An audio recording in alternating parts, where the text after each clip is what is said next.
Hello guys, তো চলে আসলাম ছোট্ট একটা মিনি ব্লগ নিয়ে। তোমরা কেমন আছো? আশা করি সবাই ভালো আছো। ঠান্ডা সিজনটা কিভাবে কাটছে কমেন্ট করে জানিও। তো আমাদের তো ভালোই কাটছে। অসুস্থতার মধ্যে একটু সুস্থ হয়ে উঠলাম। তো সন্ধ্যার সময় আর কি করবো, টাইম পাস করতে হবে, তাই সবাই মিলে ছক্কা খেলতে বসে গেছি।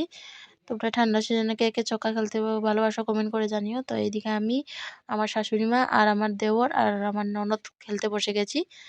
দেখতে পাচ্ছ খেলছি। আর ওই পাশে ম্যাগি একটা বড় প্লেটে রাখা আছে, এই যে দেখতে পাচ্ছ। ম্যাগিগুলো গরম গরম ম্যাগি খেয়ে খেয়ে ছক্কা খেলবো। শাশুড়ি তো ম্যাগি খাবে না, এর মধ্যে পেঁয়াজ রাখা দেওয়া হয়েছে তাই। তো মা, আমার দেবর কোথায় যাচ্ছে? না, ও বাইরে যাচ্ছে, আবার চলে এসে আবার খাবে।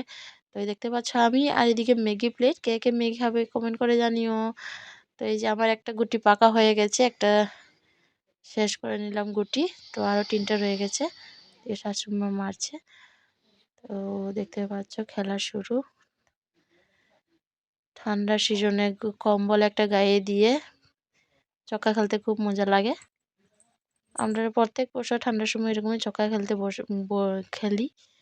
শাশুড়ি মা গুনছে, দেখতে পাচ্ছ গুটি চালাচ্ছে। আমার তো একটা পাকা হয়ে গেছে, 3টে রয়েছে। এই যে আমার মারতে পাশে, ও মা, আমার পিছনে দিকে আরো 2জন রয়েছে। 2জন এসে আমাকে এই আমার পাশে এসে পড়লো খাবে বলে। এই যে আমার ননদও এসে চলে, আমার একটা গুটি খেয়ে নেবে গো। আর এদিকে ম্যাগি সার্ভ করা হয়ে গেছে, ম্যাগি খাবে।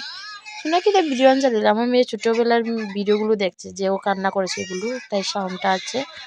এদিকে ম্যাগি সার্ভ করা হয়ে গেছে, এই দিয়ে ম্যাগি খেয়ে খেয়ে চক্কা খেলা হচ্ছে। একটা চামচ ম্যাগি মুখে দিলে এইদিকে একটা মারতি চলে আসে। আমার একটা কাঁচা গুটি গো, কখন যে অনেক চক্কা আছে। শাশুড়ি মা এদিকে মেরে যাচ্ছে, আর আমি এদিকে ম্যাগি খেয়েই যাচ্ছি। দেখাবে নেক্সট ভিডিওতে। ওকে, বাই, গুড নাইট।